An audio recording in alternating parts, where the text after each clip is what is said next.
చైనాతో trade deal కుదిరిందని, ఇప్పుడే సంతకం చేసి వచ్చానని, త్వరలోనే భారత్తో కూడా ఒక బిగ్ డీల్ చేసుకుంటానని చెప్పి డొనాల్డ్ ట్రంప్ అంటున్నారు. అయితే G7 మీటింగ్లో ట్రంప్ని పెద్దగా మోదీ పట్టించుకోకపోవడం, ఇతర దేశాలు పాకిస్తాన్ లాంటి ఇంకితరత్ర పిచ్చి పిచ్చి దేశాలని కూడా అటు డొనాల్డ్ ట్రంప్కి ప్రపంచ శాంతి అవార్డు నోబెల్ ప్రైజ్ ఇవ్వాలని చెప్పి కోరుకోవడం, భారత్ పెద్దగా దాన్ని లెక్క చేయకపోవడం, బేఖాతరు చేయకపోవడం అన్నీ కూడా ఒక రకంగా డొనాల్డ్ ట్రంప్కి ఇరికాటం పెట్టారు. ఎందుకంటే ఇప్పుడు మళ్ళీ ఒక రకంగా ప్రసన్నం చేసుకోవాలని ఒక ఆలోచనతో ఉన్నారు కావచ్చు. అందుకే ఆయన బిగ్ డీల్ అంటూ మాట్లాడుతున్నారు. మన దగ్గర యాపిల్ కంపెనీ వస్తేనే ఎందుకు అక్కడ పెడుతున్నావు, 25% టారిఫ్ పే చేయి, ఆ తర్వాత అక్కడ పెట్టుకో అని చెప్పాడు.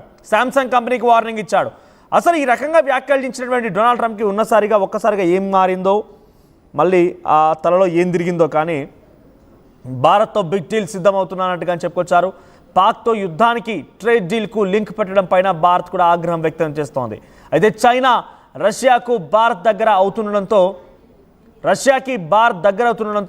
తట్టుకోలేకపోతున్నాడు డొనాల్డ్ ట్రంప్. అయితే ఇండియాను బుజ్జగించేందుకు బిగ్ డీల్ అంటూ కామెంట్స్ చేసినట్టు తెలుస్తోంది. గతంలో డొనాల్డ్ ట్రంప్ అటు మోదీని పక్కన పెట్టుకునే భారతదేశం గురించి మాట్లాడడం, ఆ తర్వాత టారిఫ్లను ప్రకటించడం పెద్ద ఎత్తున ఆందోళన కలిగించింది. ఒకసారి మళ్ళీ ఆ టారిఫ్ విధానాన్ని డొనాల్డ్ ట్రంప్ ఏ రకంగా ప్రకటించారు, మోదీని పక్కనే కూర్చోబెట్టుకొని భారతదేశాన్ని ఏ రకంగా ఆయన అభివర్ణించారని చూద్దాం. Jameson Greer is very busy because where are you, Jameson? Everybody wants to make a deal and have a part of it, right? I know you and Howard and Scott are working overtime, making deals with other countries. Remember a few months ago, the press was saying, do you really have anybody of any interest? Well, we just signed with China yesterday, right? Just signed with China. We have everybody. We're not going to make deals with everybody. Some we're just going to send them a letter, say, thank you very much. You're going to pay 25, 35, 45%. That's the easy way to do it. And my people don't want to do it that way. They want to do some of it, but they want to make more deals than I would do. But we're having some great deals. We have one coming up, maybe with India, very big one, where we're going to open up India. In the China deal, we're starting to open up China, things that never really could have happened. And the relationship with every country has been very good. Representative Jameson Greer is very busy because where are you, Jameson? Everybody wants to make a deal and విన్నారు కదా, అమెరికాతో అందరూ కూడా ఒప్పందం కుదుర్చుకోవాలనుకుంటారు, కానీ అందరికీ సాధ్యం కాదు. గతంలోనే చైనాతో నేను టారిఫ్ రేట్లు పెంచిన తర్వాత ఇద్దరి మధ్య సత్సంబంధాలు కుదిరాయి, చైనాతో డీల్ సంతకం చేశాను, త్వరలోనే ఇండియాతో కూడా maybe with India to a big deal అంటున్నారు ఆయన. సో బిగ్ బ్యూటిఫుల్ బిల్ ఆ ఈవెంట్లో ఈ వ్యాఖ్యలు చేసుకొచ్చారు డొనాల్డ్ ట్రంప్. సో గతంలో ఇండియాతో సత్సంబంధాలు కొనసాగిస్తాను, ఇండియాతో ట్రేడ్ కొనసాగడం వల్లే, నేను చెప్పడం వల్లే ఇండియా పాకిస్తాన్ యుద్ధం ఆగిపోయింది, నేను ట్రేడ్ అనేటువంటి మాటను మాట్లాడాను కాబట్టి ఇరు దేశాలు మొత్తం కూడా యుద్ధాన్ని ఆపేశాయని చెప్పి డొనాల్డ్ ట్రంప్ వ్యాఖ్యానించడం భారత ప్రభుత్వం, భారత ప్రజలు కూడా తప్పుబట్టారు. డొనాల్డ్ ట్రంప్ అహంకారపూరితంగా మాట్లాడుతున్నారని చెప్పి కొట్టిపారేశారు. ప్రస్తుతానికి డొనాల్డ్ ట్రంప్ ఇంకో వ్యాఖ్యలు చేసుకొచ్చాడు. యుద్ధం ఆపడం కోసం ట్రేడే ఒక ఒప్పందం అని చెప్తూనే ఆ తర్వాత అమెరికా నుంచి యాపిల్ కంపెనీ పెట్టుబడులని భారతదేశం వైపుగా వస్తూ ఉంటే, ఇక్కడ ప్రొడక్షన్ స్టార్ట్ చేస్తుంటే యాపిల్ కంపెనీ, నేను టిమ్ కుక్తో మాట్లాడాను, భారతదేశం వాళ్ళ పని వాళ్ళు చేసుకుంటారు, వాళ్ళకి పెద్దగా అవసరం లేదు, నువ్వు ఇక్కడ స్టార్ట్ చేయి, ఇక్కడ ఇంకా ప్రొడక్షన్ కావాలి, ఒకవేళ కనుక నువ్వు అక్కడ స్టార్ట్ చేసి ఆ ప్రొడక్ట్స్ని కనుక అమెరికాలో అమ్మాలనుకుంటే 25% టారిఫ్ కట్టాలని చెప్పి చాలా సంచలనంగా అటు యాపిల్ కంపెనీ పెట్టుబడులు రాకుండా అడ్డుకునే ప్రయత్నం కూడా డొనాల్డ్ ట్రంప్ చేశారనేటువంటి అతిశయోక్తి కాదు. ఆ తర్వాత శాంసంగ్ కూడా వార్నింగ్ ఇచ్చారు ఆయన. అతను టారిఫ్ విషయంలో కూడా ఏమాత్రం ఏ దేశం కూడా కొంత వ్యతిరేకం కాదు, ఏ దేశం కూడా తప్పించుకోలేదని చెప్పారు. అమెరికా అధ్యక్షుడు డొనాల్డ్ ట్రంప్ మోదీని పక్కన పెట్టుకునే ఇండియా మా పైన బారుతోంది, ట్యాక్సుల వర్షం కురిపిస్తోంది, ఇండియా సెల్ఫ్ రిలయంట్గా ఉంది, మాపై ట్యాక్సులు వేస్తోంది, కాబట్టి నేను కూడా ఇండియా పైన ఆ రకంగానే ట్యాక్సులు వేస్తానని చెప్పి సంచలన వ్యాఖ్యలు చేసుకొచ్చారు డొనాల్డ్ ట్రంప్. ఇవన్నీ ఒకే ఎత్తు. అయితే ఇప్పుడు ఈ రకంగా ఇండియాతో బిగ్ డీల్ ఉంటుందా లేదా అని తర్వాత సంగతి. కానీ ఇప్పుడు ఎందుకు మాట్లాడుతున్నారు ఈ బిగ్ డీల్ అనే విషయం ఆయన అంటే కనుక, ఆయన ఏదో నోబెల్ ప్రైజ్ ఎక్స్పెక్ట్ చేస్తున్నారు, నాకు నోబెల్ ప్రైజ్ రావాలని చెప్పి, ప్రపంచ శాంతికి నేనే కారణం అన్నట్టుగా నోబెల్ ప్రైజ్ రావాలని ఎక్స్పెక్ట్ చేస్తున్నారు. ఒకవైపు దాడులు చేస్తున్నారు, అశాంతిని క్రియేట్ చేస్తుంది ఆయనే, మళ్ళీ శాంతిని నేనే నెలకొల్పుతున్న రకంగా అవార్డు తీసుకోవడం కోసం తహతహలాడుతుంది కూడా ఆయనే.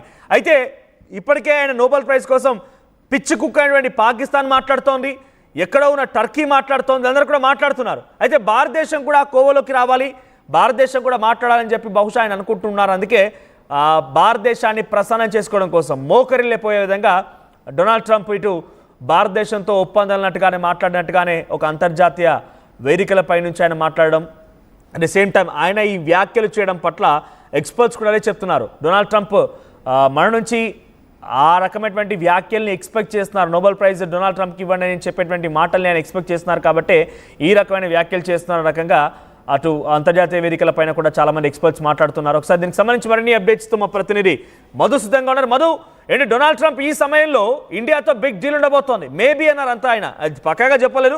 Maybe there will be a big deal with India too అన్నారు ఆయన. సో అన్ని దేశాలు మాతో డీల్ చేసుకోవాలని, ఒప్పందం కుదుర్చుకోవడం కోసం తహతహలాడుతూ ఉంటాయి, కానీ మేము మాత్రం కొన్ని దేశాలకు అవకాశం ఇస్తామనేటువంటి వ్యాఖ్యలు మాట్లాడుతూ ఆయన చైనాతో ఒక రకమైన కోల్డ్ వార్కి ఒక డీల్తో ఒప్పందాన్ని కుదుర్చుకొని ముగింపు పలికారు. ఇప్పుడు భారత్తో ఒప్పందం పైన ఎలా చూడాలి, ఆ వ్యాఖ్యల పరిగణలోకి తీసుకోవాలి?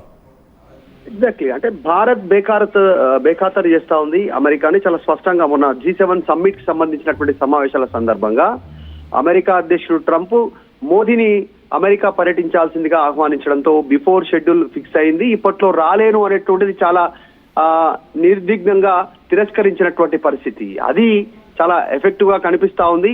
అంటే అమెరికా నుంచి ఎవరికి ఆహ్వానం అందినా మిగతా కార్యక్రమాలు క్యాన్సిల్ చేసుకొని అమెరికాలో పర్యటించేటువంటి సిచ్యువేషన్ సంస్కృతి గతంలో వేరే దేశాల్లో చూస్తాం. కానీ అమెరికా అధ్యక్షుడే స్వయంగా 30 నిమిషాలకు పైగా నరేంద్ర మోదీతో ఫోన్ లో మాట్లాడి అమెరికా రావాల్సిన ఆహ్వానించినా కూడా తిరస్కరించడంతో భారత్ కాస్త నిక్కచ్చి వైఖరితో ముందుకు వెళ్తా ఉందనేటువంటిది స్పష్టమవుతుంది. ఎందుకంటే అమెరికా ఈ రోజు పెద్దన్న పాత్ర పోషించే ప్రయత్నం చేస్తా ఉన్నా మెజారిటీ దేశాలు భారత్ ని ఇష్టపడతా ఉన్నాయి. భారత్ తీసుకున్నటువంటి చర్యలపైన కానీ భారత్ అనుసరిస్తున్నటువంటి వ్యవహారాలపైన ఇతర దేశాలు ఇంట్రెస్ట్ గా ఉన్నాయి. ఎగ్జాంపుల్ తీసుకుంటే మనకి ఇప్పుడు మిగతా దేశాలు, ఇప్పుడు రష్యా అమెరికాను వ్యతిరేకించిన భారత్ ని సపోర్ట్ చేస్తుంది మొదటి నుంచి కూడా. తర్వాత ఇప్పుడు ఇజ్రాయెల్ లాంటి దేశాలైతే సత్సంబంధాలు మన దేశానికి చాలా ఎక్కువగా ఉన్నాయి. ఇలా అనేక దేశాలు, చిన్న వెనిజులా లాంటి దేశాలతో కూడా భారత్ సత్సంబంధాలు కొనసాగిస్తున్నటువంటి పరిస్థితి.